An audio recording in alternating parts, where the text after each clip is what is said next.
Hey, everybody. Welcome to another episode, another adventure through the hallways of the school that's in our minds. Education, smeducation. A lot of people will give you they'll say, hey, if you want to remember something, think about your mind as a house. And this thing's here, and you're walking through the house. I already don't like what I'm talking about. It's like I got 3 seconds into that and I was like, oh, there is no end to this insight. You were talking about a TED Talk that you had to watch 12 years ago, and this is going nowhere, baby. Nowhere. It is week 3 of me being home alone. Mallory comes back on Thursday. I am to the point where I would like to talk to somebody in person again. And let's hope that happens. She's still in Florida. I'm still here in Chicago. Got a little bit more sun, though. It's been nice. Some sun, Ken. Speaking of Ken Hamlett, the headmaster, is here. Ken, second week in a row with the Dennis Rodman up top. Yeah. It's permanent. This is staying. This is going to be there until I think I'm going to shave my head and then just do my beard this color, though. I think that's a terrible idea. All right. So I'm going to do it tomorrow. Okay. I'm known for my fashions. In comedy circles, they'll go, oh, Keith's got the best fashion sense. You mean Gucci down Keith over there? That's what they call you in the streets. That is what they call me in the streets. Gucci Don O'Keefe. I only wear green and gold. And you know why? You know why, Ken? Tell us why. Gold is for the monies and green is for the honeys. Or flip that. Reverse. I don't know. That guy, Bishop Don Magic Wand. You remember that character? Yeah. What was his? He was just like Snoop's buddy. Yeah, just a jolly old pimp friend. Jolly old pimp friend. Dude, listen, if you're gonna be a pimp, I need you to be a jolly one. You can't be out there, being rude. You gotta smack a bitch. Do it with a smile. Do it with a smile. Listen, I read a quarter of one of Iceberg Slim's books. That's a true statement. And let me tell you, he was mean. Why are you so? It's fun, The game should be fun. It shouldn't. Why are we bringing all this hate into the streets? Oh man, I think this is my favorite intro so far by a long shot. I don't know why. I think I like it too, but I think I like the second half of it. Anyway, Ken's here still. Oh, hey, this is a thing that I want to bring up though. Last week I mentioned that I'm going to Milwaukee in June, and I said, hey, what? They asked me if I wanted to bring an opener, and I said, I don't know anybody. And then I realized you do. I know Ken. So June 11th and 12th, come get your tickets. Mike O'Keefe and Ken Hamlett together live and in person, the Laughing Tap in Milwaukee. I know we have Wisconsin listeners. Come to the show. Fantastic. Also, one more thing, and I'm so sorry to our guests to keep this going, but there's a video component to the show, and we'll put this part on YouTube. I ordered some stickers for the podcast because I love promoting with a promotion tool that no one can get. That is my MO. I'll name stars after the podcast. Anything irrelevant to the times. I really want to, when you buy the star, I want to be a part of that. I want to pay for part of that star. Okay, cool. Here's the thing about naming stars. We can just point to one and go, that's ours, baby. It's a scam. It is a scam and a half. And if there's anybody out there who is thinking of buying a star or thinking of making a star registry business, I just blew the roof off of some bitch. But I ordered these stickers. And I did it while I was in Florida. I was in a very relaxed mood. I was by the pool. I ate something called a brownie. And the stickers came. And they're a little bit smaller than I wanted them to be. They're 1 centimeters by 2 centimeters, a little bit larger than a postage stamp. I asked for stickers and I got stuff to do acid off of. So tweet at me if you want one of these. I'm going to keep a couple so I can give them out at some of these shows coming up this spring and the summer. But boy, oh boy, they are smaller. Like this is like the size of like a taint. This is a taint size sticker. I think you might have, that's a new market. Like, that's a new market. That's where people need to start slapping stickers on. Listen, Tony Hawk 1 and 2, they re-released it. People are sticker crazy. Let's get some on some grundles. Our guest today, a man, we've had some former comedians.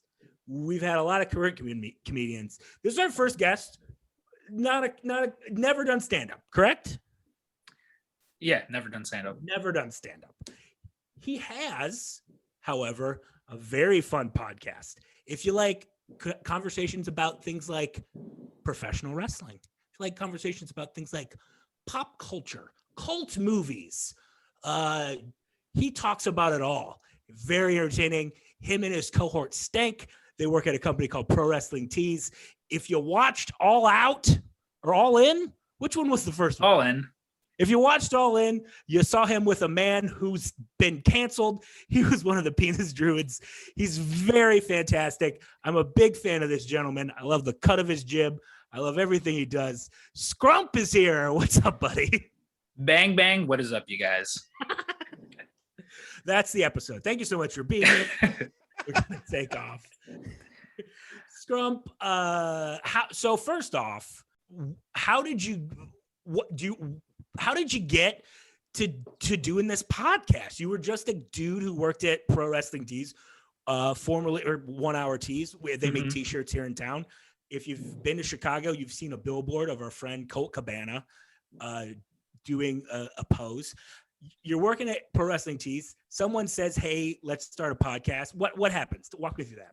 Well, I'm a big fan of podcasts. Like I'm a huge Kevin Smith fan to the point where I've got my whole shin dedicated to a Kevin Smith tattoo, which I can't show you on the camera because I'd have to do a headstand. But it's there. I promise it's there. So I was just a fan of podcasts in general. And specifically at this point, I was a big fan of Freezing Point and Wrestling with Depression. Shout out to our buddy Dan. Shout out. Yeah. That's why, that is my homage to Freezing Point when I go bang, bang, what is up? I love it. Yeah, which a lot of people are like, oh, it's a Mick Foley thing. And I love Mick Foley. I do. I mean, depending on who it is that I'm talking to, it's a lot easier to explain who Mick Foley is than who Dan Friesen is. Yeah. But I'm gonna change that. I'm gonna make Dan Friesen a household name. But no, so it was just always a fan of podcasts, and specifically me and Stank, we would milk the clock, as it is referred to, and just spend time talking. I would always go over by where he works. We're both in different stations. He's the head graphic designer over at Pro Wrestling Tees, so he's always doing like work at his desk, and I'm like the assistant operations manager, so I do a little bit of everything. Like I literally do everything except for graphic design. And there was like one weekend where myself and Matt Nix of Freelance Wrestling, we were just at the shop like on a weekend, and we were having some weird fucking conversation. Oh, you know what it was? I was telling him about to bring it back to Marty and Dan. They used to host a show called That's What They Want You to Think, like a conspiracy theory show. And they had an episode on Alyssa Lamb. And Alyssa Lamb? Explain who that is. For the people unaware, Alyssa Lamb, she's a girl who went missing at the Cecil Hotel. There's a famous video of her on the elevator. She's peeking in, peeking out. Netflix just did like a 4-part miniseries on her. It's a very creepy video. Like if for anyone listening, if you want to just stop real quick, go watch the video. It's maybe like 2-3 minutes. It's very creepy. But they did like a whole episode on that. And I was like, I remember talking to Matt Nix, and I was like, you know what? I was like, this is what I want to do. I want to sit down with my buddies and just have a talk about whatever we want. And the first person that I called was Stank, and I was like, hey, how would you feel I was like about being my co-host on the show. And the one thing that we didn't want to do was just have another wrestling podcast because there's way too many. And listen, you're preaching to the choir. Yeah, like Chris Jericho and Colt Cabana, they are the kings of interviewing people. John Pollock and Wade Ting over at Post Wrestling, the kings of reviewing wrestling shows. So nothing that we did was going to match that. So we were like, hey, let's talk to people within the world of wrestling. And we've had wrestlers, managers, just people wrestling adjacent, and just have conversations. They mostly delve into like, did you watch HBO's The Watchmen? And if you did, let's talk about that. So, and yeah, now like we've like launched the Patreon and started doing just other like movie stuff, and there's like a whole Power Rangers show that we're doing, just because, again, like for it being the Pro Wrestling Tees podcast, not a lot of wrestling or t-shirt talk. Yeah, every time someone, because I think once you have a podcast, people will try and have you do other extemporaneous podcast things. And every time someone's like, "Hey, we should do a thing," I'm like, "What do you have an idea? What do you got?" It's like it's a wrestling show, and I'm like, I don't want to do that. That's the last thing I want to do. I love pro wrestling. I watch it every week. I talk about it with you probably every week, with Marty, with my buddies every week.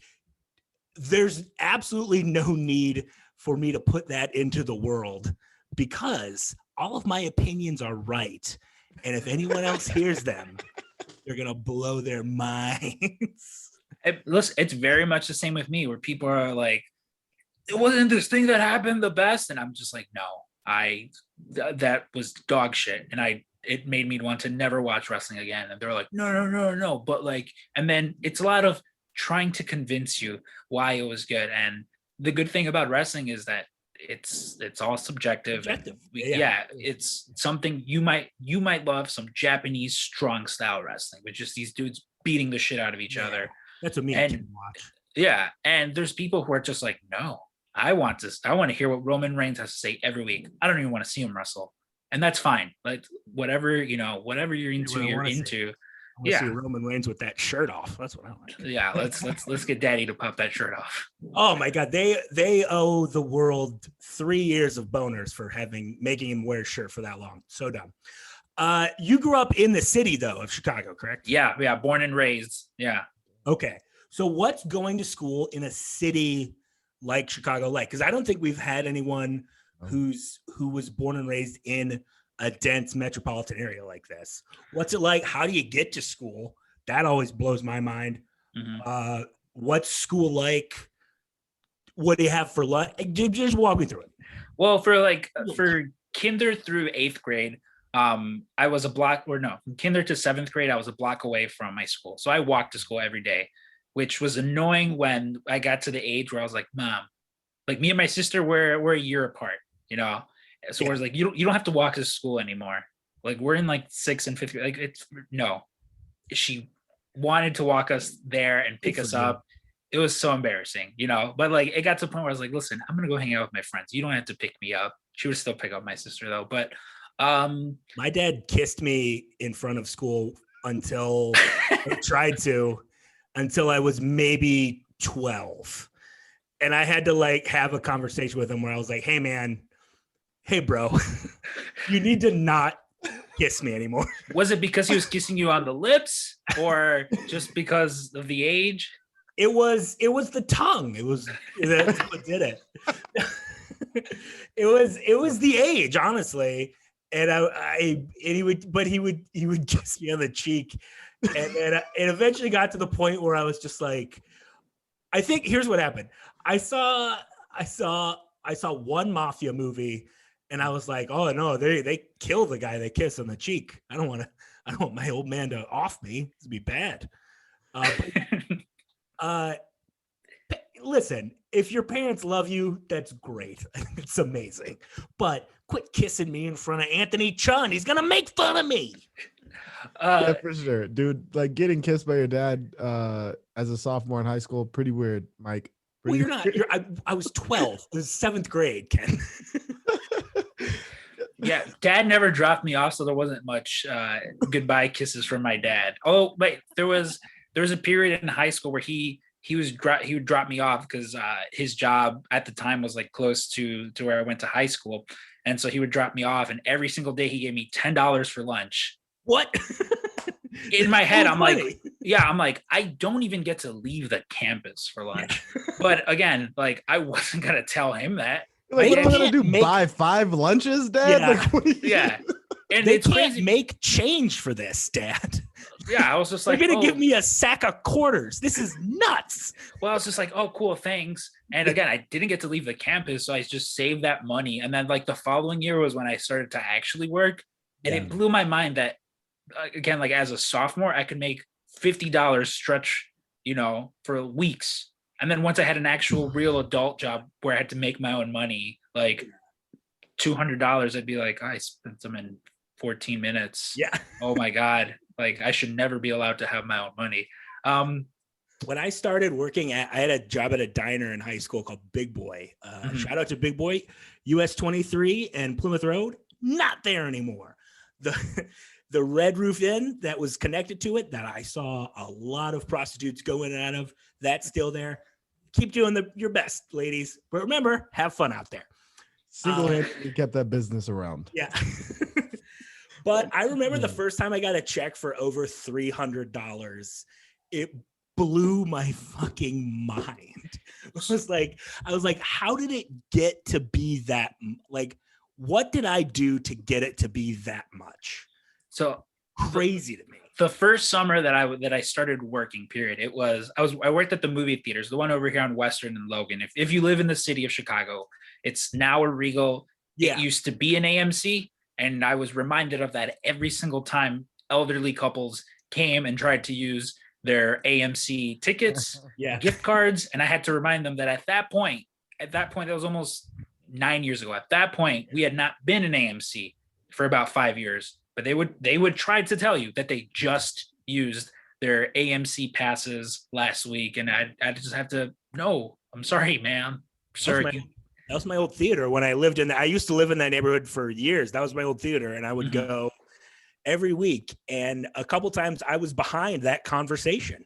Yeah, but they just kept going. No, I swear. And I was like, well, so that lady some free passes and get me in to go see Anchorman 2. The first summer that I worked there, and then I was also, they had some sort of program that to this day I don't know what the actual program was, but it was at my high school. You were basically there for the duration of summer school. It was like 10 males and 10 females. The females went with like the computer teacher and helped her file things away. The rest of us, we went with the custodian, and we moved like desks and shit out of the rooms so that they could go in there and clean them and stuff like that. Basically all we did, the easiest thing in the world. You just had to wake up and be there the same duration of summer school hours. Yeah.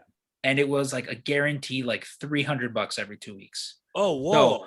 So this, mind you, I am working. But you didn't have to do this because like you got in trouble. This was a buddy of mine was like, hey, we need one more person for this. Do you want to do this? Because it was only about 6 weeks. Yeah. So I figured at my high school, that was a punishment where you would have to come in and do manual labor on a weekend. That was like if you really did something bad. I never got. The only time I got in trouble was in grade school. I refused to practice the recorder. That's the only time I ever got in trouble. But yeah, that was a legit. Also I have to tell, going back to pilfering money from parents. My best friend in grade school, Stephen Smith, he would, every time he would stay over at my house, which was probably about 3 times a month, his dad or his mom would give him a 20 to pay for food. We were 10. There was no way my dad was going to be like, hey, Steve, can you? It wasn't going to happen. So Steve would pocket this $20, and after her school year, no bullshit, bought a PlayStation with it. Damn. Like if you were 10, yeah. Like what did like? Yeah. I mean, I don't have any kids. Yeah. I can't imagine having kids at 10, sending them to their friend's house and expecting their parents to be like, you said you wanted the large fries. Yeah. So you actually owe me like $1.47.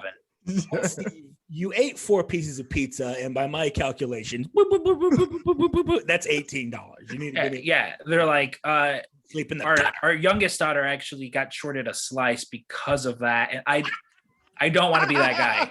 I really don't. I hate to be that guy. But last time you also shorted her another slice, and I'm, like that'd be. But so that was the first summer that I'm working that job where I'm getting guaranteed 300 every 2 weeks. Yeah. On top of my regular job, so I would work that like 8 to noon, get home around 1, sleep, and then go like work like a 4 to closing shift. It was probably like 4 to 10. So I was fucking exhausted. But at the end of those 6 weeks, I had so much money, and like a smart kid probably would have saved it and bought a car so that they didn't have to drive their mom's shitty Nissan. So lame. Why would you do that? What this guy did was there's DVDs, baby. What this guy did was went to I think it was Zoomies and bought himself a ton of stuff that I didn't even wear out anywhere. We had uniform at my school. So by the time school came around, although I did have a pretty sweet, it was like a UGK exclusive t-shirt that they like only sold there. That was pretty nice, and I wore it for a few years. But I remember that specific, to this day, friends will reference it. They'll be like, do you remember that one summer where you were like, I got money to blow, let's all go eat? Like I would just take my friends out to eat and pay for everything. That's an awesome feeling, though. Oh, of course. I'd be like, no, come on. We're not going to Little Caesars. We're going to go to Congress Pizza. We're going to sit in an actual booth and eat. We're going to sit. Yeah. I remember that so vividly. Yeah. Oh yeah. Like we're not going to have to eat this pizza in our car because you can't sit down at a Little Caesars. Yeah. No. We're going to sit down in a booth and get as many refills as you want. I don't care. Go crazy.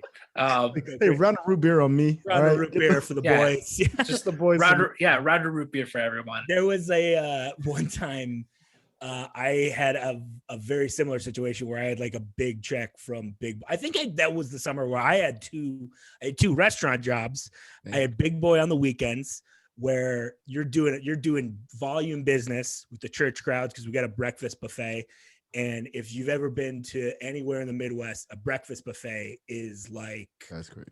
That's a show pony, and that show's never ending, baby. The Midwest loves a breakfast buffet. So breakfast buffet money, plus I worked at a bar at nights called Connor O'Neill's that my buddy Brendan's dad owned. That's where my father's wake was. Love Connor O'Neill's. Shout out to Connor O'Neill's, sponsor the podcast. And I was like, guys, I think I have enough money to take all of us to Hooters. Oh, yeah. So these 17-year-old idiots who just got done lifting weights for their football team, sweaty, all in workout gear, head over to this Hooters. And we saw one of our English teachers there. No. Just like, oh no. Wait, like working there or no. No, No, that would have been that's the only way that story is worse. That's horrible. It's not like in Varsity Blues where their teacher's the stripper. It's not that. We just go and we see this guy we know from school drinking alone at the bar at Hooters in a strip mall. We're like, we're fucking out of here.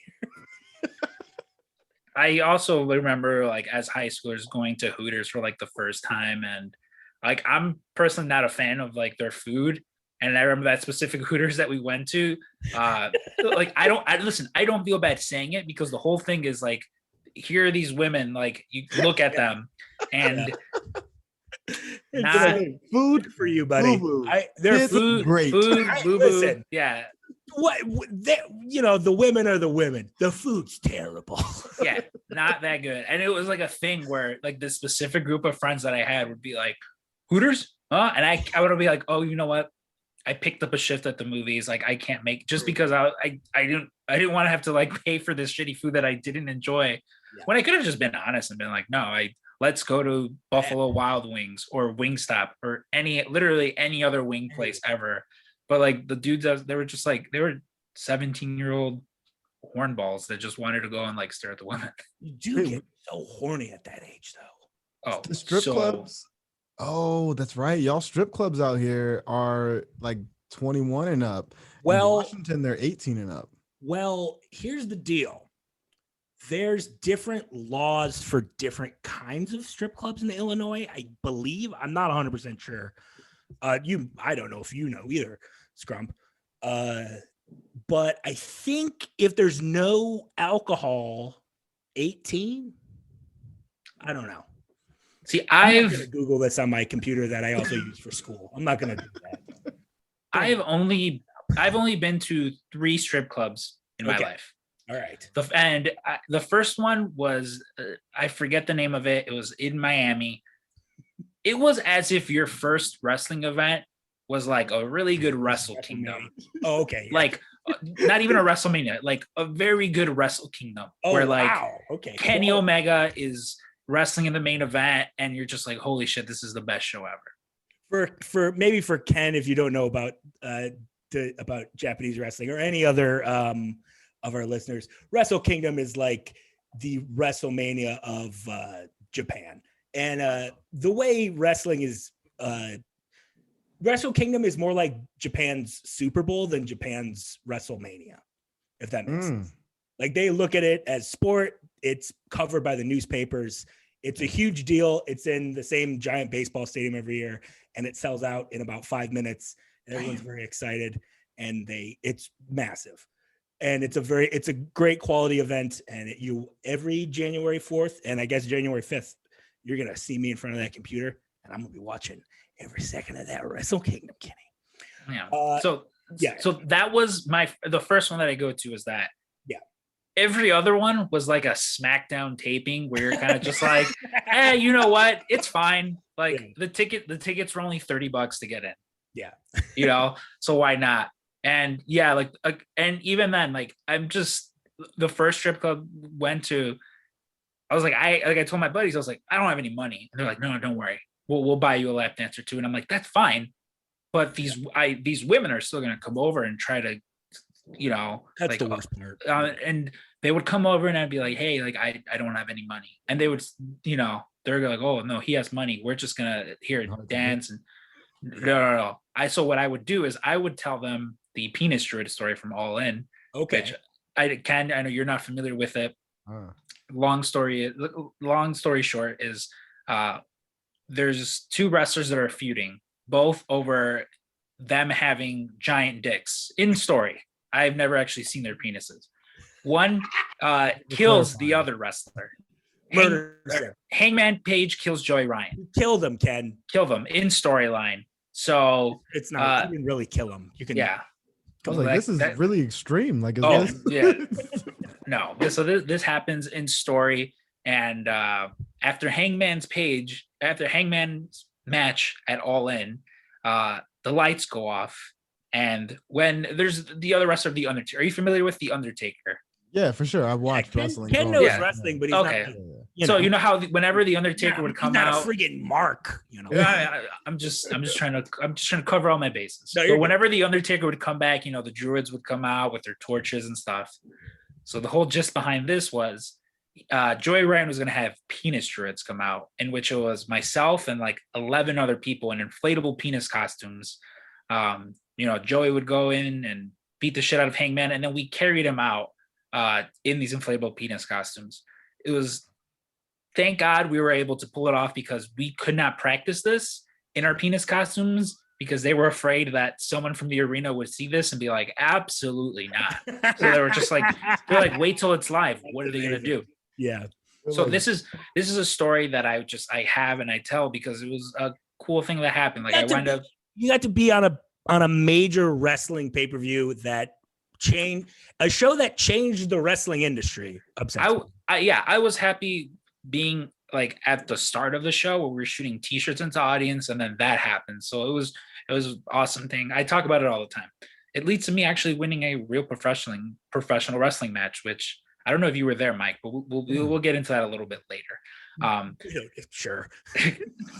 So that's just a story that I have and I tell. So these strippers would come and they would try to get a dance from me. I would sit there and tell them this story. They sit there, listen to the whole thing, and then be like, "Oh, okay. So do you want to go get it?" I'm like, "No, I don't have any money." All of them would just get up so fucking pissed. And although no one said it, all I could think of was like, these girls are going back to like their dressing room and stay away from that fucking guy. He's going to tell you this stupid penis druid story and then not buy a dance from you.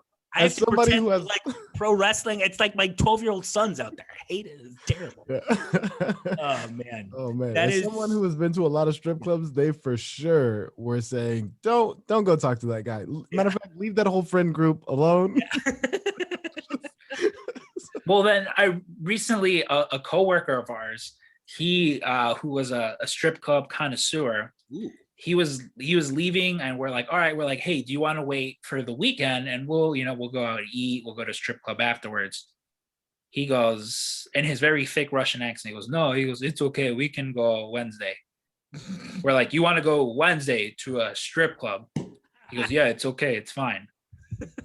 All right, we go fine. Yeah.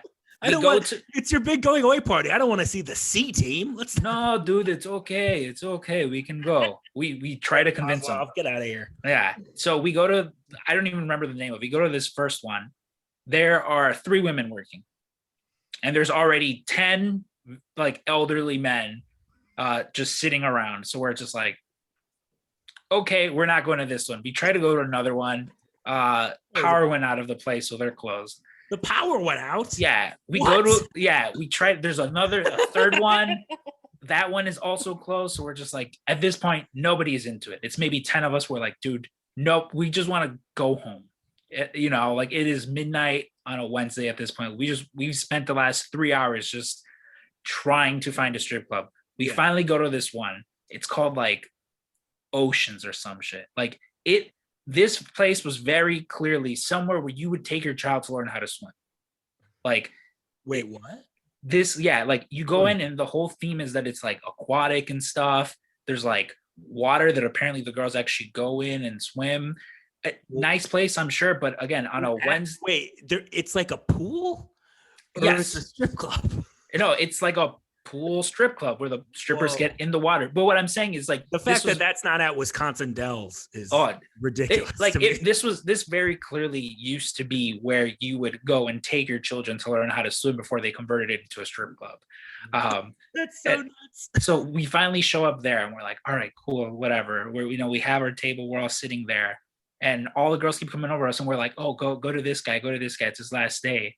And he is so awkward with women in general when they are not half naked and trying to get his money. Yeah. And there's this one lady who she is lit like a Christmas tree. Like she should not be there. She should not be working. And she's sitting on his lap. She's just whispering to him the whole time. And we're all just, minding our business and stuff. Maybe 5 minutes in, she gets up and says, fine, I don't want to suck your dick. And leaves. And we're just like, yo, we're like, what happened? He goes, dude, she said she would take me to my car and have sex with me for $10. And we're like, what? $10? He goes, $10. And then he says, no, thank you. She says, okay, I'll do it for $20. Whoa. She keeps going. Yeah, it doesn't make sense. And then she tells him, she's like, it's my birthday, please. And so he gives her $40, feeling bad for her. Yeah. And she's like, okay, let's go to your car now. And I'll suck your dick. And he goes, please, no, just leave. And so she just got so angry that he gave her $40, and she just like runs away. And all the girls around us are like, yeah, this is like the 3rd time tonight that she's done that. Whoa. To which we were like, then good plan. Like, what a great strategy. Don't let her work. Like she is in no shape to be working. Well, welcome to Stripper Talk on the podcast. So school in the city. That was kindergarten for people that don't know. Yeah, that was his kindergarten. No, I think I got lucky in the sense, like both my elementary school, from K through 8 and high school, were, when I started going there, not the best, but as soon as I left and graduated, were better. Like, and what neighborhood were you in? So my elementary school, it was like by like Kedzie and Irving. I'm not exactly sure. Not exactly Albany Park, not exactly Logan Square, kind of in between there. And then for high school, I went to Lakeview. So Yeah, okay. in Lakeview. Great. Okay. Yeah. That's there's a good how'd you feel? How did you like Lakeview? Well, so see, with Lakeview, going into high school, I was just going to go wherever my best friend went. My best friend, I follow Ivan. Shout out Ivan. I know he's not listening. He doesn't listen to podcasts, but I love him. He's the one who gave me the name Scrump, actually, because everything he did, I just kind of like followed him along. In 7th grade, he starts doing graffiti, and I'm like, well, guess I'm doing graffiti as well. And he had a cool tag name. I needed one at the time. A friend of mine, Stephanie Gonzalez, started calling me Scrumptious. Oh, don't know why. That was just a thing she did. So I needed a name, and he was like, you should do Scrumptious. And I'm like, the police will show up by the time I'm done writing Scrumptious. It's such a long name. That's so funny. And I was like, how does Scrump sound? Really funny. I was like, how does Scrump sound? He's like, sure, do that. So, that's how I get the nickname. I love it. But so we didn't get into any of the high school. Like, I think we tried going to Lane. We weren't accepted. Now it's an actual process to get into Lakeview. Like, now you have to pass some sort of exam or something like that. This is how easy it was in the summer of 2010 to get in, or 2007 to get into Lakeview. Mom, we didn't get into Lakeview. All right, well, let's go up there and see if they'll let you get in there. And okay, we walk up there. Mom's like, hey, these two guys want to attend your school. All right, here, have them fill out these forms. That easy. It was literally that easy. Like, all right, you're enrolled. This is when your orientation is. That easy. And like my freshman and sophomore year, there was a lot of like gangbangers and kids up to no good. And that was the thing too. Growing up, like Lakeview, at around like the 90s, it was not the best place to be. Like, they had to change the entry of the school to the back as opposed to on Ashland Avenue because there were so many drive-bys. They had to close the 5th floor of the school because gangs threw one gang member out of a window. Like, it was, which, funny enough, Val Capone from Freelance Wrestling. Oh, of course. She knew the student who got thrown out of the school. She was attending high school at the time, and she was like, it was very much like there were certain colors you couldn't wear. And so they implemented uniform, and they had to, again, move the entrance because there were so many drive-bys. Yeah. So wasn't the nicest, totally not that way now. And again, my freshman and sophomore year was like the last kind of end of that. Fast forward to 2020, where that is a school that I put my name into to student teach at, because they're doing some interesting stuff, especially in their social sciences department. It is kind of, I think the neighborhood changed around the school, and then the school just kind of went with it, it seems. But it seems like a great institution now. One of my friends teaches there now, and shit. Yeah, and like she points out too. She's like, there is a fact in like 10 years since we've been there. Like, a lot of things have improved. I think for the most part for the better. But like, it's a different school now, because even when my brother, he was in high school and he was going to Roosevelt for a bit and then wanted to transfer into Lakeview, and they were like, you have to get all straight A's, and if you do that, then you take this exam, and if you pass that exam, you can make it into here. Which is, again, I literally walked into the school and just said, hey, I want to go here, and they said, all right, here you go, fill this out. Which is great. So you're in school in the city of Chicago. Mm-hmm. Now, I grew up right outside Detroit.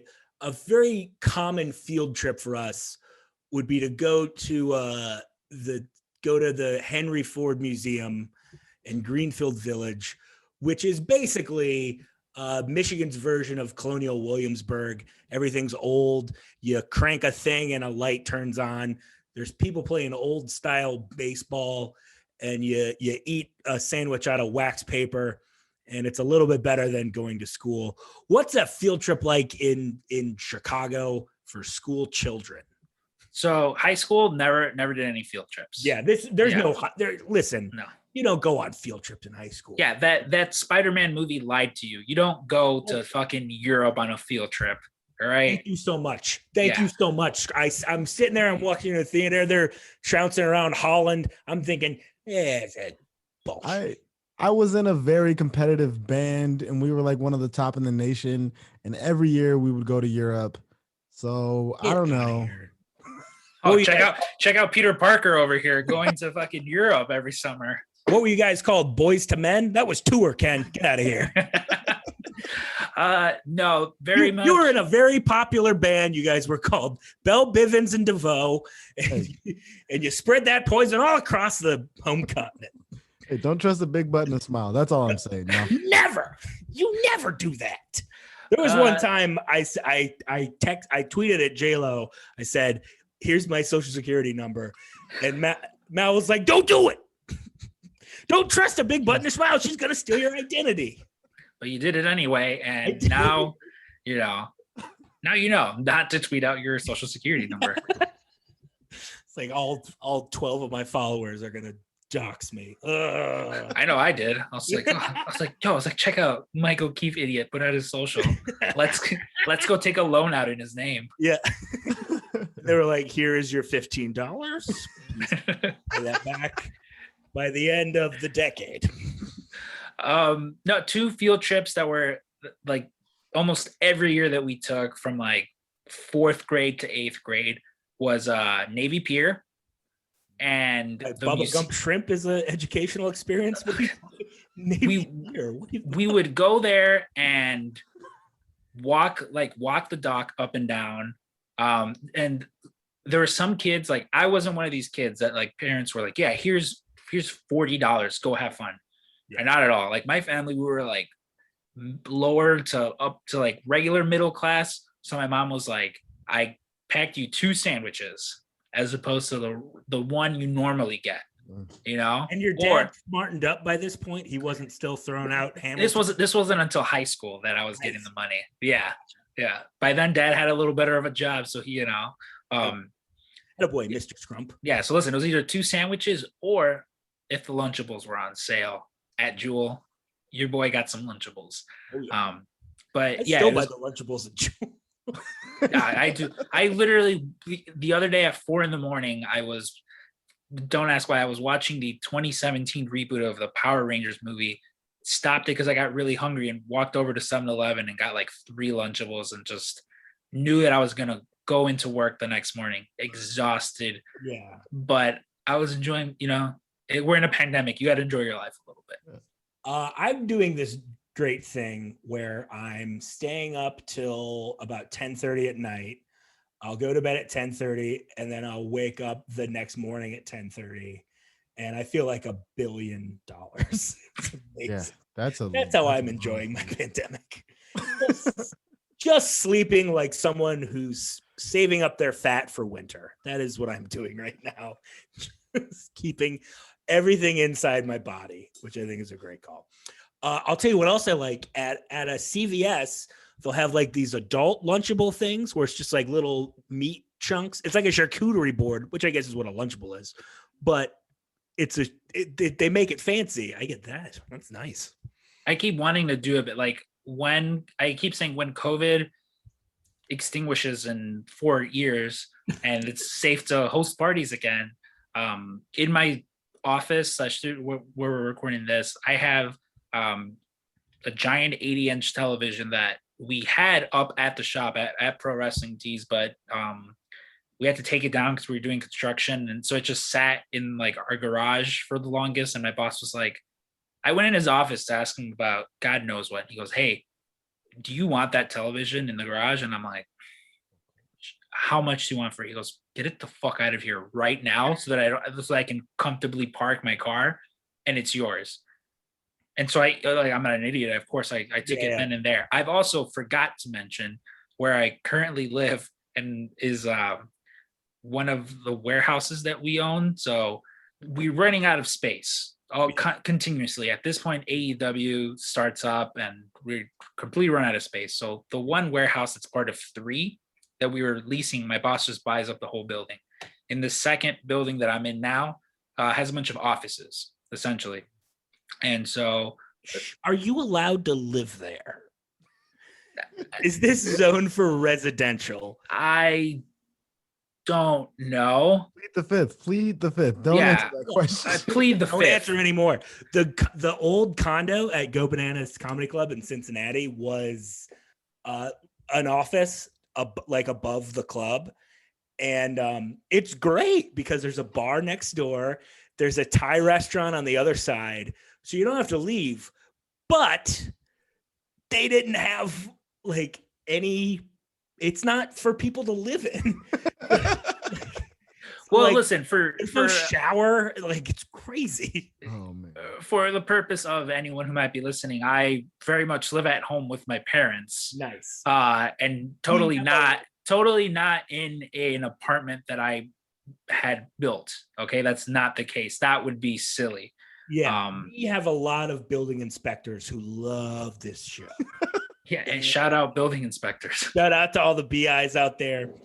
They'll walk around. They'll be like, they're looking for studs, and then they'll stop looking out for guys. Then they'll look for points in the wall they can drill into. It's a horrible joke. I'm so sorry, but they're listening to us talk about school and shit. So Navy Pier. There was some of the more spoiled kids got money from their parents, and they got to get like McDonald's and shit for lunch. I was always very jealous about that, but hey, I understood that mom is making me 2 sandwiches because that's what we got, and I never held that against her. But another field trip that we went to was the Museum of Science and Industry, and it's cool. I love going there, but I can't go back there because I've seen every fucking crevice of that place. Like occasionally they'll be like, hey, we have this new thing. Like I think right now they have some sort of like Marvel exhibit. And I love Marvel. I love those Marvel movies. Yeah. Even then, I don't think I can justify going there and spending more money on that place because we would just go there all the time. And I love, I love everything that they have there. It's a really wonderful place. Like if you come to the city of Chicago and you want to check out a really cool museum, you should definitely go. You should definitely check it out. Yeah. But I've been there so much, Mike, that I can't go back there. My grade school is in the city of Ann Arbor, and it was probably a 15-minute walk from our school, St. Thomas the Apostle, the Fighting Irish. It's probably a 15-minute walk from our school to the University of Michigan Museum of Natural History. So I probably went there 7 times. And I think I could probably, if you needed me to, and I don't know why you would, probably a heist for heist reasons. If you needed me to, I could probably draw you a map of the museum layout from memory of that. Really, really quick, can you draw me a live on air? I'm on it. Yeah. You're the guy in the van waiting. Scrump, you're gonna get the thing where it cuts out the hole in the glass. Me, maps. Danny DeVito, you're gonna be like the cantankerous old guy who got us all together. Who else do we need for the cast? Chris Pratt, you are you're not in this one. I'm sorry. That's for the sequel. That's the sequel. He comes in and me and him have like a power struggle because it's my show. Dude, fun fact about those Oceans movies, there's a series of movies that for the longest I refused to watch because they were movies that my dad liked. They were old man movies. I refused to watch them. Man, oh man, I know exactly what you're talking about. I did not watch a movie called Hamburger Hill, which is like I think it's a Vietnam movie, for years because my dad wouldn't shut up about how great it was when I was a kid. Fast forward to my dad's, we'll call them his Twilight years, and not because he wanted to watch Twilight all the time. There's another reason why there was Twilight years. But my dad bought a 3D television and the 3D thing. This is like in 2013, 2014. Yeah. And one of the first movies he bought was Minions. He bought the Minions movie. And he got it. And I said, Dad, why do you have this? And my dad, a Vietnam veteran, tough as nails, the son of immigrants, a tough man, worked in city government for years and years and years, didn't take any shit. I said, why did you buy the Minions movie? And he said, are you kidding me? Those little guys are adorable. True story. Anyway, shout out Minions. No, shout out to the Stu, Banana, all of them. They're great. Because you were mentioning heist movies. So, well, like same thing with my dad. Like my dad has been boxing. My dad's a gym rat, as you can tell from my physical specimen of a body. I'm also a gym rat. No, he's just been going to the gym for as long as I've been alive, and he's super into boxing. Like he boxes and kind of spars with buddies of his and stuff. So he's clearly super into the Rocky movies. Refused to watch any of them until I watched Creed, not knowing it was a Rocky movie. It's in that universe, like some buddies of mine were like, oh, Michael B. Jordan is a boxer. I'm like, done. I'm in. That was all they told me. And I'm watching it and I'm like, oh shit, they have fucking Stallone in this. Boy, did they really typecast this guy, And then he's just like, oh yeah, because again, at this point, I don't know who Apollo Creed is because I've not watched those movies. So to me, sure. And I'm like, I was like, this is what? And I'm so confused, Like I am every girlfriend. I am every girlfriend that's taken to a Marvel movie and they're like, wait, why is Captain America in this? I thought this was an Iron Man movie. Wait, the Hulk is also, what's going on? I am many of these people that shouldn't be together, but they're together. Yeah.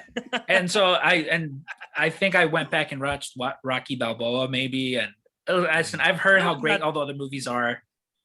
I'm sure that the ones that are great, but with the Oceans movies, never watched any of them. And then one day on Hulu, they were like, hey, do you want to watch Ocean's 11? And I'm like, sure. Why not? In one night, watched 3 of the 4 Oceans movies. Damn. They're Ocean's 11, the first one, and the one, I think 12, they go to Europe. 12, they go to Europe. Yeah. Those two are a blast. I love heist movies. I've been on podcasts about heist movies. Shout out to the Knife Man, Zach Peterson. R.I.P. to Doom Room, his old show. I love heist movies so much. I could talk about heist movies all day. Well, now I know who's doing the Ocean's 11 episode of my movie review show with me. So I'm in. Yeah. Also, very quickly, the first time me and Mal went on the road together, when she opened up for me, as she does. All right, let's not get it twisted. She's gonna hate that. Check that. She's not gonna listen to this. I'll edit it out. No, you please don't. No, you would honestly. I think she would be more offended if you took it out. Isolate that audio and send it to her. Yeah, I'll put it on a loop for like at least 30 seconds. Yeah. She knows who the boss is. She knows who the boss is. He knows who the boss is. She's like, yeah, it's Bruce Springsteen. Anyway, the first time we're in, we're at the Comedy Corner Underground in Minneapolis. We get a shit house the night before because Mal, whatever drinks are cheap, Mal loses her mind because she's lived in Chicago for a very long time, and whenever she goes to a slightly smaller town, she's like, "Oh my God, a vodka soda is only $4." It's like, yeah, man, they're $4 everywhere else in Chicago. And so we get hammered and we go see, I want to say 2016 spring. What one would that have been? Maybe not. I don't remember. I think it would have been Ocean's 8, the all women one. No. Which Marvel movie would have been? Oh, that's on me. I didn't say it. The 2000. You said 2016. 2016. It's the one where that was the Russian one, right? Or was it Guardians? No. They're all at the airport. Civil War. Yeah. It's Captain American Civil War, and Paul Rudd shows up on the screen, and Mal goes, "Who's that?" And I go, "That's Paul Rudd." Sold her out. Anyway, I don't know. That story took so long and it had zero payoff. I met Paul Rudd once. It was I was working at C2E2 and he was there. And so we would work with C2, we would work with CM Punk. We would always get back of the house passes. Ooh. And yeah, we totally should not have, by the way. But But you're just like telling people to move in line, right? Like you're not doing like what are you doing for? What I would do is, so there's me. Like, yeah, it was me. There was 3 people who always worked this one. It was me, cousin Jeremy. He's not my actual cousin. He's just, there's a lot of Jeremys that work at Pro Wrestling T, so I call him Cousin Jeremy. That's not related to anyone there. And then not a real headmaster. Ken, not a real headmaster. Does not have bona fides. Just a. But he has some nice hair. So that, yeah. Oh boy, Ken, I would love to see you in what you think a headmaster would wear. I think that would be very funny. Next episode, let's do it. Love it. So it was us 2, and then Frank, who's operations manager here, runs everything. So it was us 3. Cousin Jeremy takes the photos. I take the money. Frank just organizes everything, you know? Then so occasionally, like we said, we'd go to the back of the house and get like the fancy, we're in the green room. We shouldn't have been in the green room, but we have these passes. So no one's going to question who we are. And occasionally you see like celebrities like this same day. So right before this Paul Rudd interaction, I am in the green room. It's myself and Kenny Omega, and we're grabbing some salad. And Alicia Silverstone, I get a tap on my shoulder, and I turn around. It's Alicia Silverstone. What? I'm just like, a dream come true. Oh my God. Yeah. Like what is my life that I am in the green room of this place with Kenny Omega and Alicia Silverstone at the salad bar? And she goes, hey, can you do me a favor? And I'm just like, huh? She goes, these portobello mushroom sliders, can you just pop it open and make sure that it's a portobello mushroom and not like an actual burger? And I'm like, oh yeah, hold on, let me look for tongs or something. She goes, no, just with your hands. I'm a stranger. Whoa. He does not know me. I could have just finished jerking off. The power of the past. And and I'm just like, oh, are you sure? She goes, yeah, sure. And I'm like, all right. So I pop it open, and she's like, perfect. Grabs one. She goes, can you check that one too? And I'm like, yeah. Pop that one open. She goes, perfect. Thank you. Walks away. Kenny Omega is looking at me. He goes, was that Alicia Silverstone? I'm like, that was fucking Alicia Silverstone. So immediately after this, we're sitting where we're having lunch, and then you see Paul Rudd walking by. And I tell Frank, my manager, I'm like, dude, there's Paul Rudd. He goes, say something. I'm like, I can't. And he walks by, he goes, hey, Paul.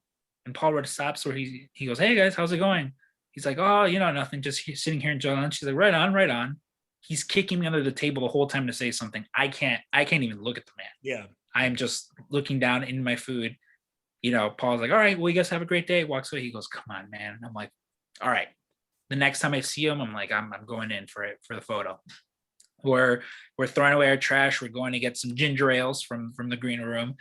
And there he is. It's him, Sven Gulli, who's Sven Gulli, if you don't know, regionally, he's like a less sexy Elvira, same concept, just less sexy Elvira. And I have to say this, in Detroit, we had a man named Graves Ghastly who introduced the horror movies. Everyone has a regionally, Did Seattle have a horror movie host, Ken?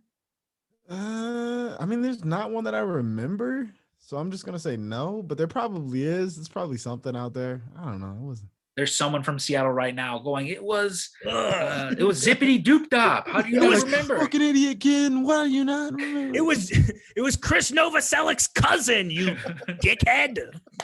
So it's Paul Rudd, Sven Gulli, and then Ming Chen from the show Comic Book Men. For any fans of the AMC show Comic Book Men. So it's them 3. And I'm like, I'm fucking going in for this. I'm going for the photo. What a three. Well, and so the funny thing is, and this was true. The 3 people at that event that I wanted photos with were Paul Rudd, Ming Chen, and Sven Gulli. So I walk up to them. I say, hey, I'm sorry to interrupt. My name's Alberto. I'm working the CM Punk booth over here, the whole wrestling booth. There's 3 people that I want photos with, and you guys are all right here together right now. Would it be possible to get a photo? And of course, they're like, yeah, sure. That's nice. We take our photo. Very nice. Very awesome. What I was trying to get at is Paul Rudd posts a picture of himself with Ming Chen. And if you zoom in, you see me just coming for it. Like I'm literally like the look on my eyes, I'm going for it. And I'm just like walking right towards them. And I had no idea until people started tagging me in that photo. And we're like, what are you doing? What are you doing? And then I posted my picture and there was context for that photo. Paul Rudd is, to this day, even for this, Paul Rudd was in the logo for Buddy of the Groom. Mm-hmm. We shouted out Paul Rudd every episode because he was in the movie I Love You Man, where he was basically doing the same thing. I've watched that movie religiously. It's a great film. Also, for you soccer heads out there, they go to a soccer game. And I love Paul Rudd. And Paul Rudd, if you're out there, welcome. Come on the show, baby. What are you doing?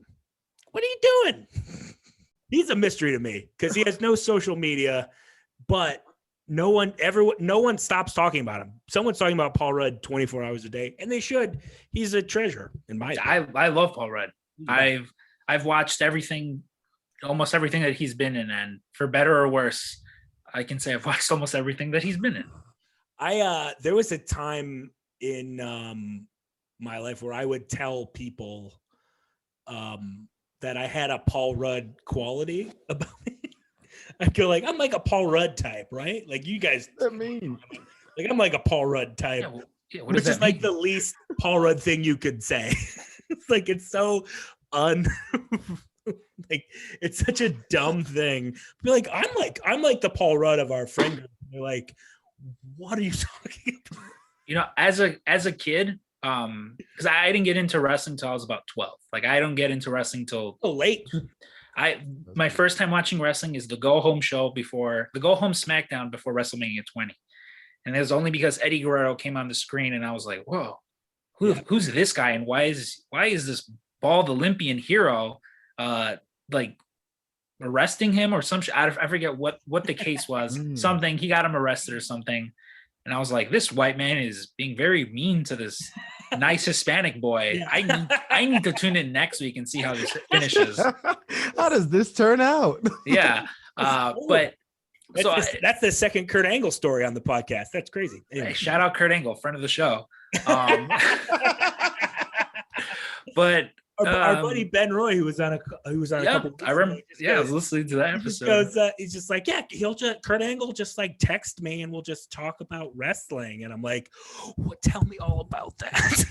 So that actually was like one of my guys. I loved Kurt Angle. I was at Kurt Angle's first pay-per-view match, where it was also the pay-per-view where Stone Cold Steve Austin got hit by a car. We were all so mad that Steve Austin got hit by a car. I remember. The first time I met Kurt, 99. The first time I met Kurt Angle was at a WrestleCon, the same WrestleCon where Marty DeRosa interviewed Warrior Animal. But it was at that WrestleCon, and I'm waiting in line, and I went dressed as one of the Young Bucks. So I am in spandex, tassels, everything, and I feel like a complete idiot. That this is how I'm going to meet Kurt Angle, who, like, again, as a kid, I hated him, but then, you know, I got older and I appreciated everything he did for wrestling. He and my dad look alike now, which is weird. I, out of context, sent a picture of Kurt Angle to my sister, just the picture, not saying anything. And her response was, wow, he does look like my dad. But I'm in line, I'm waiting, and I'm just like, all right, what am I going to say? Because I'm not like really nervous when I meet wrestlers. You know, again, I've worked enough with like the conventions and stuff that like I know how to just treat them like normal humans, because that's what they are. Of course. There's these two women in front of me acting completely normal the whole time, and just like we chit chat at some point. So it's their turn. They go up to him, and as if on cue, as if a switch went off, start bawling, like ugly, crying uncontrollably. You can't hear what they're saying. And Kurt Angle's just like, oh, no, don't cry. He's like patting them. He's like, please don't cry. They're bawling, talking about how much they love him. You cannot hear what it is that they're saying aside from, we love you. And he's like, okay, here, let's take the picture. And they're like, no, we don't have money. He's like, it's okay. The picture's on me. Don't even worry about it. They take the photo and then they fuck off. And then we have this moment where he looks at me, I look at him, and I was like, I promise I'm not going to sit there and cry like that. And that kind of just broke, because it was out those women immediately. Everybody in the convention, everyone in this convention is looking. JR is peering over from his table, wondering what the fuck is going on. It was the most uncomfortable setting. Oh, how's going on over there? Yeah, he's like, what's going on over there? That's my JR impression. It's not that bad. That's a good JR. But then I like did not open your mouth or say anything. Like, no, but that was like my meeting Kurt Angle. But what I was trying to get at was, again, so I'm 12 years old. I'm like, oh, I want to know everything about Eddie Guerrero, and I'm like, oh, he's married to this woman, Vicky Guerrero. Well, I found out that I have the same last name as her, obviously before she got married. So what I would do was I would tell people that Vicky Guerrero was my aunt. Oh, okay. And again, we're 12. The internet is a thing, but not enough to where like my other friends are going to be like, is he telling the truth about? There's like steps for people. There's steps for kids to get on the internet. It's not exactly just blah, blah, blah. It's, mother, may I please use the family computer? And then dial up noises and then. Yeah. So I would just tell. A lot of character work this episode. I'm doing JR. I'm doing a 12-year-old classmate of Scrumps. Well, that's my SNL audition tape. I would tell that to people all the time. And then fast forward a few years later, on this last Jericho cruise, myself and Stank, we got to interview Vicky, which was awesome. And like, did you tell her? I tell her that story and she laughs, and her reaction to the story is, oh my God, you told people that I was your aunt? You should have told them we were cousins. That was her problem, is that you made her older than she. Yeah, and which I'm like, didn't bring down her age. It's like, Vicky, you're old, like you're old enough to be my mother. Like your daughter's over there, we are the same age. Good like for her, yeah, she was a sweetheart. Every time I've met her, she follows me on Instagram, which makes every time I post something, I'm just like, oh, I hope she doesn't see this. There's a good chance she's gonna listen to this. Vicky, we love you. You're one of the best. But would you like, so I always wondered about Chicago children. That's not what that means. Kids in Chicago schools. Would you like, in Michigan, when we would skip, we would go to a lake, because there's a million lakes in Michigan and they're all filled with dads who have multiple DUIs. That is who is at lakes. Would you guys ever skip and go to the lake here?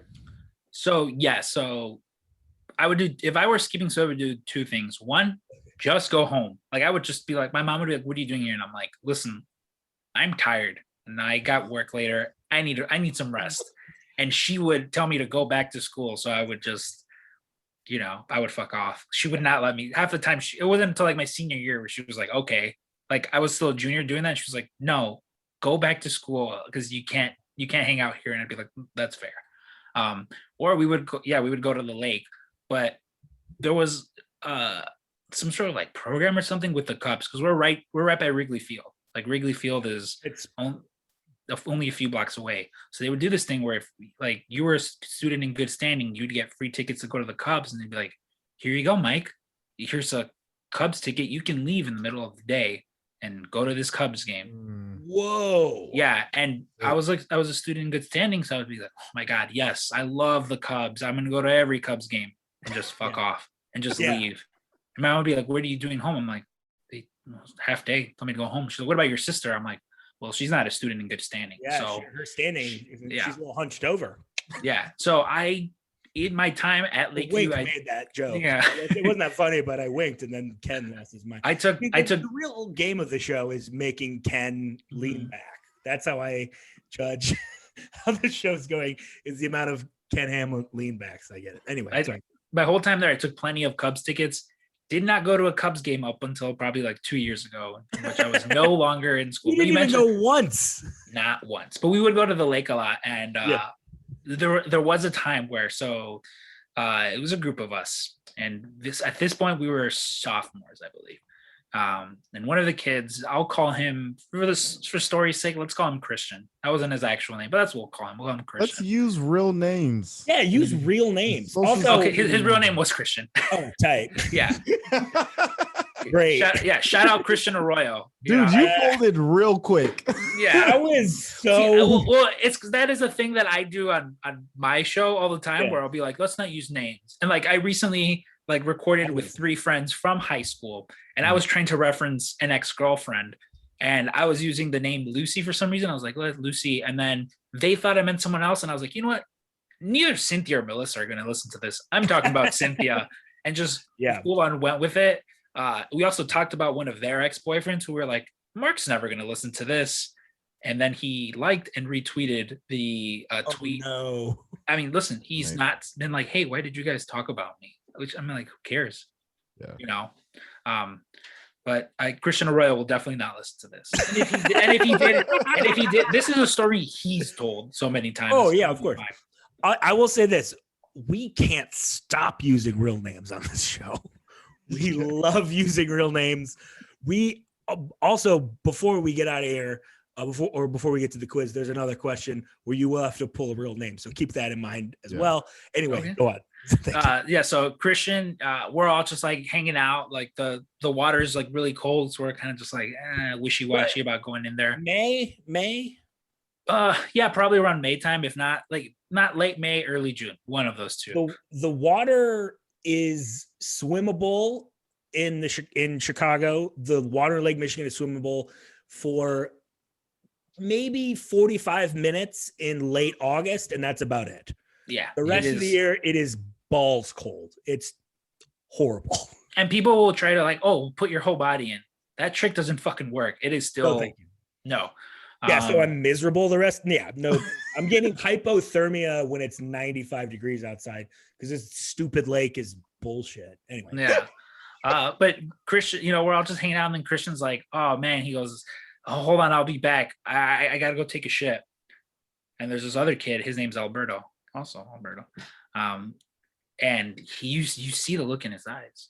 He knows what he's doing. So he gets up, and Christian gets up. He's talking to us. He's like, oh man, I really got to take a shit. Full force, like runs back and then starts running forward. We know he's either going to punch him or something, kicks him right in the ass, directly in the ass. And Christian goes, and then shits his pants. Like we see a little bit come down his short. We're just like, dude, it's disgusting. He just shit his pants. So he runs into the water to like clean up or something. Like he's like, throw me my other pair of shorts.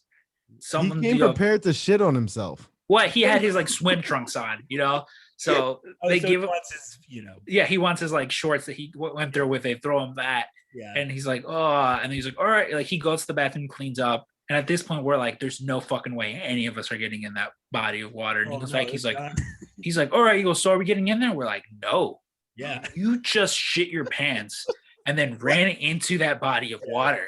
Like under no circumstances, sir, are we getting in that? He's like, well, let's just go to another one of the lakes or one of the beaches. We're like, it's all the same water. Yeah. Like, why would we ever want to get back in this shit water? And then we were all like, wait, how many other people have like pissed and shit in this water? And I think we wound up going to like the zoo because we're like, you know what? We don't have to worry about getting shit on or going around shitty water at the zoo. It'll smell like poo. There'll be a lot of it. Here's what I would have done. I would have been like, this sucks. Guys, I hate that we have to do this, but let's just go to the Cubs game. Guys, we already have these tickets. We might as well go. Yeah. Awesome. That is a fantastic story. So in high school or even in grade school, were there any teachers that really stood out and really connected with you? That you remember that you had, and you were like, yeah, this is my teacher. I love this person.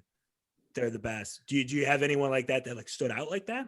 So I had in high school, my division teacher looked like it was just like your homeroom. Oh, okay. Yeah. I'm sorry. They called it like division. They had a special math class that was just division or like, what do you Yeah. You had one class for division, one class for multiplication. Did they not have that in Seattle and Michigan? No. No, it was like our homeroom teacher. Cheated through school, I'm pretty sure. Like my homeroom teacher, he was really cool. He was a Spanish teacher. He looked like Edward James almost.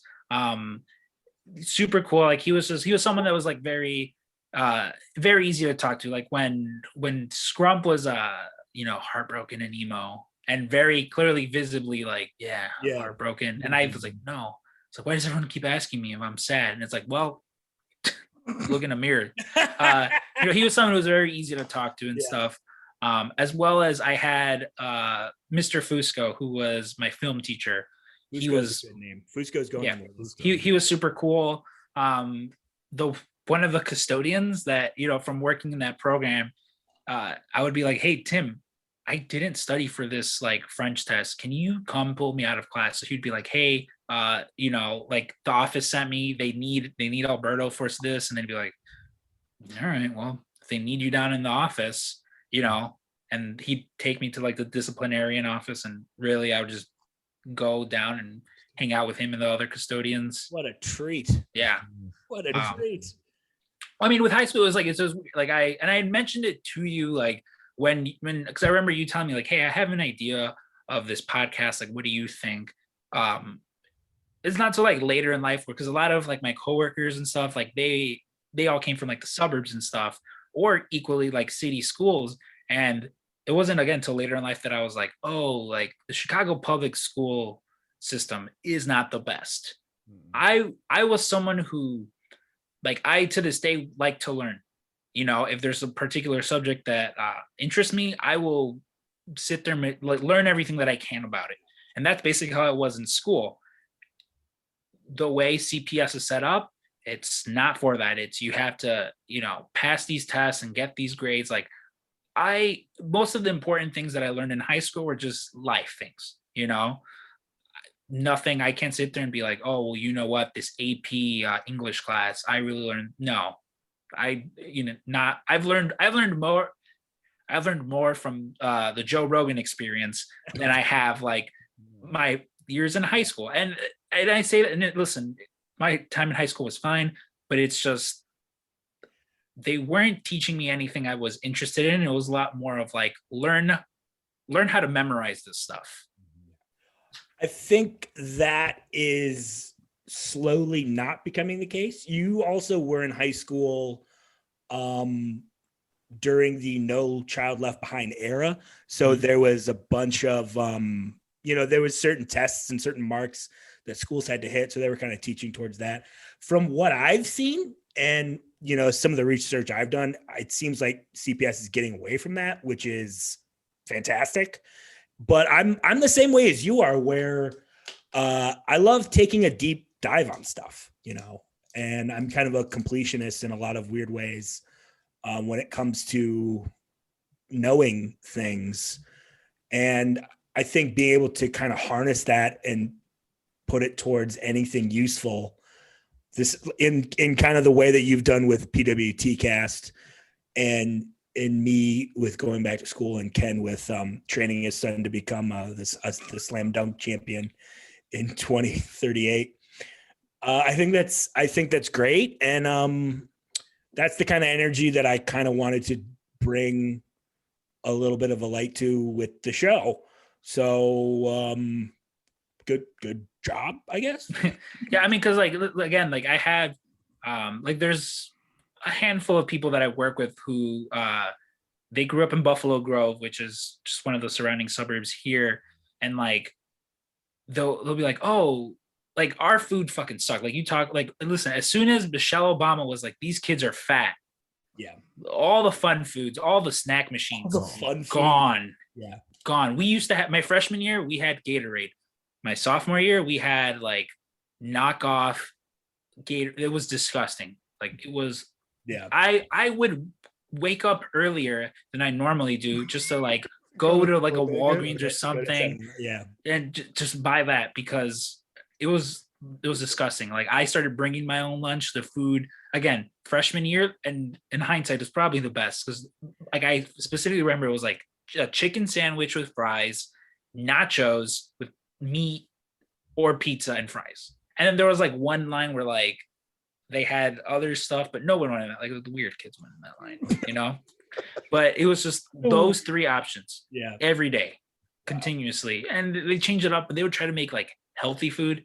Disgusting. That's why the impetus of me wanting to be a student in good standing was so that I could go to Popeyes or Subway, or if I wanted to make the trek, I'd walk up to Burger King, but I'd have to get my food and just eat it as I'm walking back, because they had very slow customer service. But like, people who went to Buffalo Grove, they'll be like, don't drag Burger King like that. What are you doing? They'll be like, what do you mean? Listen. They'll be like, what? You didn't have a Pizza Hut and a Taco Bell in your school? They're like, what do you mean? They're like, was it just not working? And I'm like, no, like, what do you mean? Like, no, this there was none of this. Like we and had again, drive-bys. We didn't. yeah, We didn't have drive-throughs. Yeah. Anybody. The entrance to our school is in the back because there were so many shootings in the front. Like that is, like we don't have a Ronald McDonald statue. Yeah, like so the interesting thing about Lakeview is like it is the oldest high school in Illinois, and that is even after it burnt down and they had to like rebuild it. And there's 3 separate parts of the building. The oldest part, which sucks because it's the coldest and the hottest because there's no not insulated. It's not insulated. And then the middle part, which depends what room you're in, but then like the nicer third part of the building where it was air conditioned and heated. And I'm just like, well, it was my school. Depending what class I had, I was either gonna like sit there for 30 minutes just contemplating jumping out a window because it's so fucking hot, or I had to bring 2 sweaters. Like those were the things that I worried about. Not, I wonder what Taco Bell is gonna have in stock for lunch. And I think that's really what it comes down to with a lot of these. When I went to a very strict, discipline-based Catholic all boys college preparatory school, and it's such a myopic view of the world and the educational experience that I want to try and bring more people who had different backgrounds. Mm-hmm. And we do enjoy hearing about that. Here was the crown jewel of our hot lunch at school, and I made my own lunch almost every day in high school. And by almost every day, I mean probably 3 times a week, and the rest I would just get a cheeseburger. I don't know why. I was like, I prided myself on my what a dickhead. But we had these things called Bosco sticks that were breadsticks with cheese in them. Blew my mind. So we didn't have those, but at my job, myself and my cousin, she works there with me as well. We're same grade, everything. When we first started working there, we said we'd never heard of Bosco sticks. And it was as if I said, hey, do you guys mind dropping trout and taking a shit in my mouth? Because they just looked at me as they could not compute. Yeah. I've since then, Papa Ray's, the pizza place around here, they have Bosco sticks. So I've had them since. Papa Ray's is really nice. Yeah, shout out Papa Ray's, also friends of the show. Of course. Yeah. Also, you're by PWT's office is by the best Popeyes in the city, if you're asking me. Anyway, is it because the elderly Hispanic women also give you 6 to 7 chicken strips when you only order 3? Bingo. That is exactly why. Also, don't give out trade secrets, y'all. Yeah. Also, that Popeyes, and we're getting real deep in the weeds on Chicago land Popeyes right now, but that Popeyes is situated in a way that no one knows. If people are driving, no one knows where to turn to get into the drive-through part. Listen, I am so glad that they decided to put a gas station across from there and that's 7-Eleven gas station. And a Chick-fil-A across the street from that, because there's never any traffic, never any sorts of traffic getting anywhere because no one goes to a gas station, Chick-fil-A or Popeyes. No, never. Scrump, this has been lovely. Thank you so much for being here. It's time for the pop quiz, though, baby. All right, time to get down to it. What charity will you be playing for today, my friend? I mentioned to you the center over on Halstead, Sarah Shockey, friend of the show. Friend of everyone. Shout out Sarah Shockey. All right, I love her so much. She kind of put me onto that charity last year. Stank and I, we wanted to donate to them as well. So we did like a special PWT Cast for everyone, with all the pride colors and stuff like that, special shirts. So we've donated to them before in the past, and they do a lot of good stuff over there. So I wanted to donate to them. Last time we donated to them, someone from their office called me about 10 seconds after I donated, and I didn't answer. So I'm gonna try and answer this time when they call me. Awesome. So I have cooked up You mentioned you're a big fan of old Kevin Smith. You got a leg tattoo dedicated to him. He knows me by name, by my real name. Yeah. That's crazy. And he's on episode 13 of my podcast. 13 in, you got. That's crazy. I said I wanted Kevin Smith on my podcast, and then I got him 13 episodes in, and it's just gone downhill since then. Let me ask you a question. Does he know Paul Rudd? Personally, maybe. I'm sure he's watched those Ant-Man movies. He knows who Paul Rudd is. He's watched those. No, I'm sure he's conscious of the concept of Paul Rudd. Do you think he's friends with them? And can you put in a call to Silent Bob and I'm trying to get Paul Rudd on the damn show, baby. Listen, I am sure that we have to perform some sort of like ancient ritual in order to summon Paul Rudd. Okay. Like there's either a small child or goat that has to be sacrificed to some sort of sun god. Quetzalcoatl or Ra, maybe one of the two. I don't know, but I'm pretty sure that a blood oath is the way to summon Paul Rudd. I mean, good thing we just bought some baby goats on the podcast at the Edgemed goat babies, as we call them. Kids. They're kids. They're called kids. Also, this is my impression of me interviewing Paul Rudd. Hey, you're a lot like me, huh? That's the whole show. Mine would be like, man, I watched you in Wet Hot American Summer when I was way too young to have been watching that movie. Yeah. I'd be like, do you remember when you were trying to take a picture with Ming Chen and I rudely interrupted? then someone captured that photo in a moment and everyone I know tagged me on Instagram, and he would not know because he doesn't have an Instagram. Hey, Paul Rudd, do you remember when I touched a mushroom for Alicia Silverstone? Do you remember that? I'd be like, and I don't even remember if I'd washed my hands. I'm sure I did because I was about to eat, but I can't consciously remember that. Anyway, we got some View Askewniverse questions for you. $5 a question, but we're gonna give them $25 anyway, baby.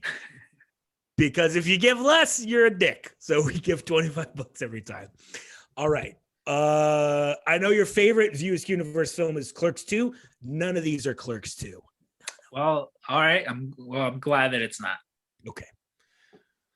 Whose funeral did Dante and Randall crash in Clerks 1? Oh God. If you get any of these wrong, you technically have to cut off your lip. No, I know this. Oh no, this is boy oh boy. No one knows as much about the thing that they love as they think they do. The fucked up thing is I know this name because it is a thing that I reference sometimes where I'm like, is it Julie Dwyer? There you go. There you go. Yeah, I'll sometimes be like, I've in the past been like, I went to Julie Dwyer's funeral. That's why I wasn't there. And people think I went to an actual funeral, but it's I was not there. That's funny. Last week, a guy I started comedy with, Trevor Smith, who I've been to me and Trevor went to Lions training camp together once. Right. Like, he's a huge Detroit Lions fan. Ate shit. Got nothing right. Nothing. I did like a WWE quiz one, and I told them, I'm like, I only know if it's not from 2005 forward, don't bother asking me. And they asked me, and I immediately flopped on the first question. It was James Ellsworth, and I said like Daniel Bryan or something. You don't need to know about no James Ellsworth. What the hell is that? He's exactly, Ken. You're lucky to not know who it is. That was a dark time for all of us. It doesn't matter. Why is an organ placed on the counter at the Quick Stop in Clerks 1? The Chuli's gum representative puts it there to show you what your lungs will look like if you continue to smoke. Nailed it. To sell more gum. Yeah. Nice. Great. 2 for 2 so far. Your leg intact. Have I told the story on here about how I got my leg caught in a boat propeller when I was 4? No. No. Well, I did. I still have a leg. That's really the whole story. I was in a cast.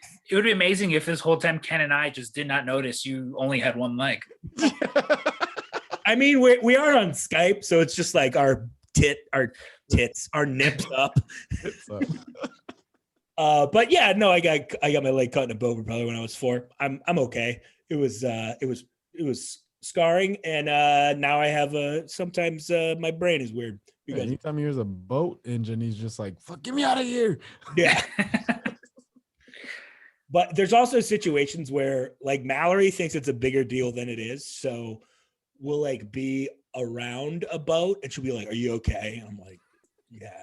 It's not like the boat. It's not like I was in a relationship with the boat, and the boat did it me. The boat didn't like beat up my mom. It's it's okay. I was 4. I didn't understand boats and how they work. Yeah, I really didn't.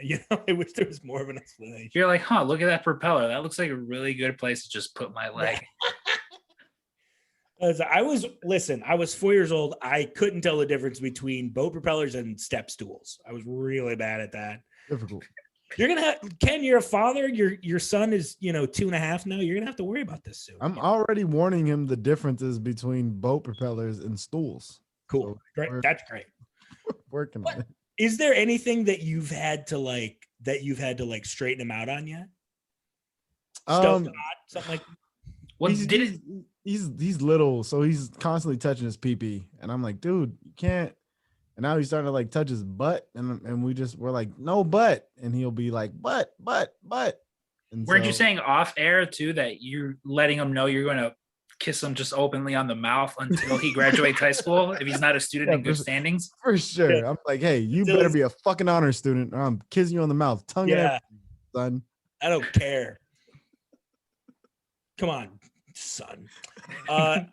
Ken, this is a true story. A couple weeks ago before the show, Ken's kid was crawling around in the studio. Ken does call his son dude like that. It's really funny. Ken calls his son dude like you would call your buddy dude, and it's hilarious to me. See, I'm like that with kids, like with my nephews. Like whenever my boss's kids come to work, like they all love Uncle Berto because I don't talk to them like babies. Like I'm just like, hey, what the fuck, man? Like they're little people. I like to think that at like 4 or 5 years old, whatever they are, they like, hey, this guy respects us. They kind of get the deal. Yeah. I when I am holding a baby, if it's like, because I'm an only child, so I don't have my own nieces or nephews, but like my best friend has 2 kids who I played Santa for this year. Justin, please don't let them know that it was me. It was Santa. Don't forget the fact that I didn't have a beard. I just had my regular beard. I just had a Santa hat on, and it was on Zoom. Just, don't worry about it. But I go out of my way to not talk to babies like babies, because eventually they're gonna know people, and then they're gonna be like, why? I just feel like it's gonna come back to bite me if I'm always like, they're gonna think he was a condescending asshole. That's my 9-year-old nephew had Santa ruined for him this year. No, that's too young. So my sister he'd fallen asleep, and my sister was moving his elf on the shelf, and she said, very much in like movie-like fashion, she moves it, and she hears, "Mommy, what are you doing?" And she turned around and was like, "Oh, you know what? Santa called me and said that he couldn't move, or that she's something." Try to throw Santa to the bus, and he was like, "Wait a minute, Santa's not real, is he?" And this kid had a breakdown. Like he had a psychological breakdown at 9 years old over this. And I remember my sister telling me, and like it broke my heart. Like it broke my heart to the point where I was like, I'm going to throw money at this problem. I will hire a fake Santa to show up. And she was like, but no, he knows now. He knows that, it's not real, and it scarred him. So I got him a PS5 because I figured that would help you get over the fact that Santa's not real. Like, fuck You know? Santa. I got fucking great graphics over here. That's what kids love. Kids love graphics. I was like, you know what? Santa definitely not real, but Uncle Berto over here, he's definitely Uncle Scrump is real. Like, but PlayStation lives forever. Yeah, exactly. Miles Morales is real, baby. Ken, what do you do? How are you? What are you preparing already for your son finding out that Santa Claus is not real? I will never engage in the Santa Claus fake fantasy thing. I'm gonna teach him that Santa Claus is not real as early as possible so he can ruin it for everybody else. Awesome. Like really let somebody else like dig into the Santa thing, and he's gonna go, you know Santa's not real, right? Oh no. and he's gonna break out the logistics as to why Santa Claus is not real. That's what I'm really just raising him for that moment. That's it. That's awesome. Were you guys like a Santa? Because I know for me, when I was like 7 or 8 years old, my dad dressed up as Santa, and immediately then and there, I was like, oh, like he's not real because Santa looks just like my dad, and this Santa, what gave it away was he never spoke. You know, like he handed me a present, waved, and then walked out the front door. And then my dad came back from throwing out the trash, which was very weird that my dad decided during Christmas to just throw out the trash, you know? Yeah. But like, did you guys believe in Santa? I think I'll tell you two things. The first thing, I think I believed until I was around 10 years old, and then I was just like the logistics just stopped clicking for me. Like it's just like there's just no way he can do all like this. Weather conditions would not have allowed him to. Yeah, it's snowing, deer. This is bull. He's going around the world. All right, okay. He's not going to Uncle Thaddeus's and then here. It takes so long to get there. This is crazy. Yeah, you're like, dude, it takes us 3 hours to get to our cousin's house. Like, there's no way Santa's getting there. Please, deer power. They don't talk about deer power on the car commercial. They talk about God damn. And then, but the second thing, when my dad was still in the Army, the first time I ever saw Santa, it was at the Christmas party for his battalion, and the Santa was his second, who is a major, who was a black gentleman with a gold tooth. So my first ever Santa that I ever sat on the lap of was a black Santa with like a crazy gold tooth. Damn. And I think that's the coolest fucking shit. My Santa from here on out. My Santa from here on out will also be black with the gold tooth. Yeah. Like I had a Santa from like a Colt 45 ad. It was amazing. Yeah, that's amazing. That would definitely ruin it because they're just like Santa. They never said anything about Santa Claus with this gold tooth, and my Santa has a gold tooth. Santa has a gold tooth, and he smells like mint but smoky.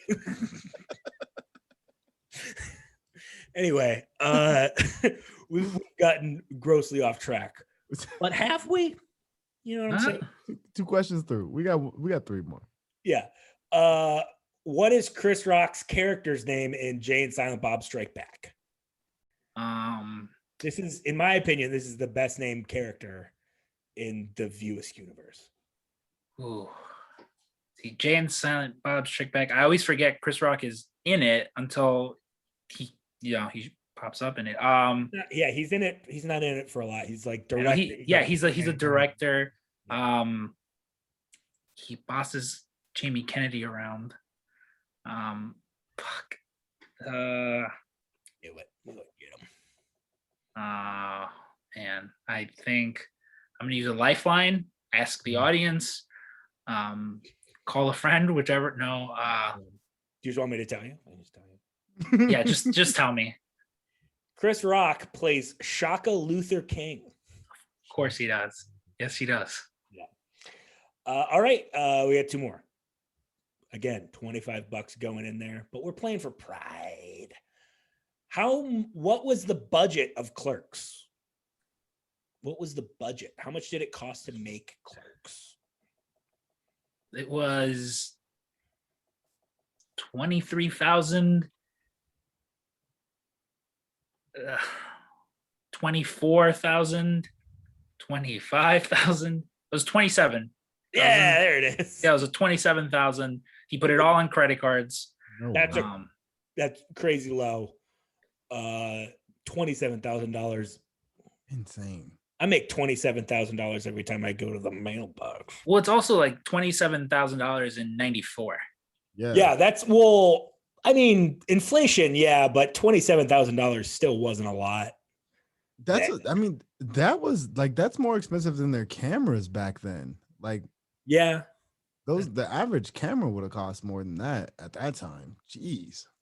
Yeah.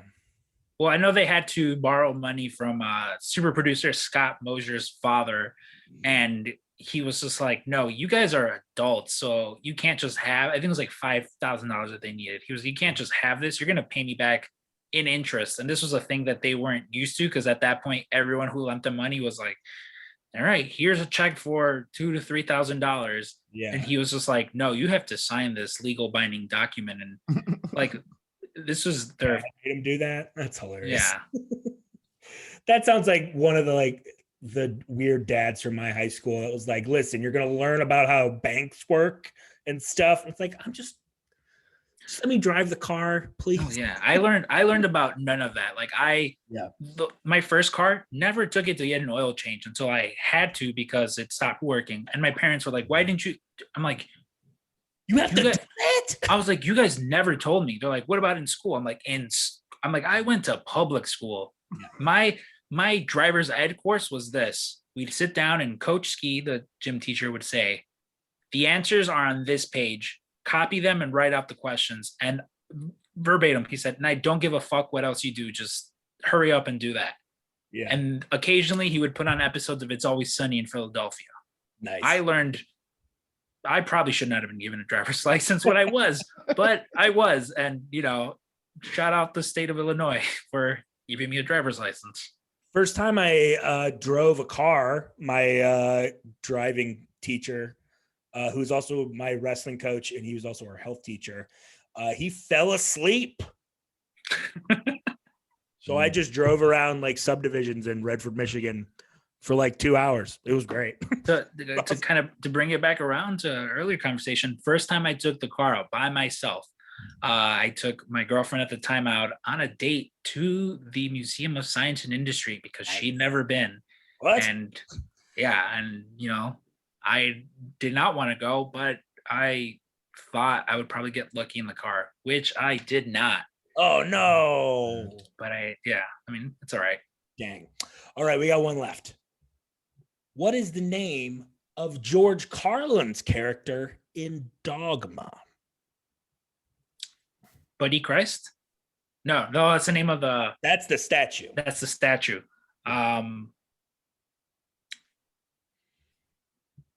He's the guy who starts Catholicism. Wow. I'll tell you what. Glick. There you go. Cardinal Glick. Cardinal Glick. Yeah. 4 out of 5. I think that's the best anyone's ever done on the quiz. It's got to be up there, right? It's up there. I think we've had a couple of 4 out of 5s. No perfect scores yet. As a listener of this show, I should also know that if anyone's ever gotten 5 out of 5, but we don't know. Who cares? We give the money anyway. Who gives a shit? Scrump, thank you so much. PWT Cast, tell them all about it. Get on out of here. Every Monday, PWT Cast drops brand new episodes. You can find us wherever you get your podcasts, or just at PWT Cast.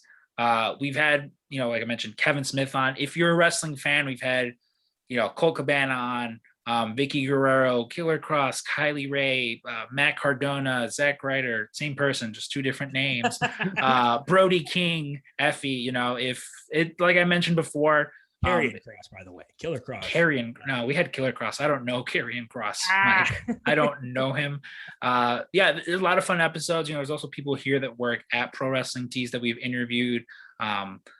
Not much wrestling or t-shirt talk, but a lot of fun pop culture stuff. We've randomly reviewed movies, just all sorts of fun things like that. Yeah, that's at PWT Cast on Instagram and Twitter. If you want to follow me personally, all my stuff is there as well. And yeah, thank you so much for having me. Like I said, I listen to this show every week. Very excited when you told me you were trying to do this, and was kind of hoping I would eventually be asked on. And I'm announcing it now. Mike O'Keefe will be on Scrump and Stank Family Video. It's our Patreon movie review show. Love it. Which the title suggests that Stank and I are like a nice married couple that own like our small video store. You own a family video or something, yeah. But yeah, Mike O'Keefe will be on to talk those Oceans movies, because your boy loves talking about those Oceans movies. I love it. I love heists. Ken, when's our next heist? What do you want to do? What do you want to steal? Gold Fabergé egg? Nah, let's like steal from the Chicago Science of Industry Museum. Let's do something there. We'll steal that big ass dinosaur skull. That is the Field Museum. Whatever. Come on, Mike. Don't embarrass me in front of Ken like that. Show's all right? Almost over. You. I go, when I get really mad, I go all the way high, and it's scary. Oh, listen, I do like going to the Field Museum and looking at all those taxidermy animals. That's always fun. Ken, what do you got? So this will be the week after I come back from Iowa, and it was an amazing weekend, y'all. So great. So much fun in Iowa. Great shows. I murdered. So many signatures, so many tatas signed. Listen, I've been to Des Moines. That's not something you want to do in Des Moines, my friend. Yeah, you can check out all my stuff on Instagram at Ken Hamlett. Social media, everything is Ken Hamlett. And then the website, bigblackschlungs.com. There it is, baby. And don't miss me and Ken together at last. The Laughing Tap, Milwaukee, Wisconsin, June. Let me make sure I got the friggin' date right. I want to say it was June 11th and 12th. You were right. Or 12th. I'm pretty sure it was 11th and 12th. June 11th and 12th, Laughing Tap, Milwaukee. The month before, I'm back at the Ann Arbor Comic Showcase, May 14th, 15th. Awesome. Scrump, thank you so much. What a joy. Hang on for a second. We'll say goodbye after we wrap this up. Ken, once again, thank you so much, my friend. Awesome. My name is Mike O'Keefe, at the Mike O'Keefe for all the shit, at Ed Smed Pod. I've been doing some polls on Twitter, so vote in those. Those are kind of fun. It's just random stuff, like what kind of stuff did you have for lunch in school? We're just having fun. We're just being silly Billies out there on the internet. Awesome. Thank you so much. I have a crush on Danny Fernandez. See you in class, but until then, ass dismissed.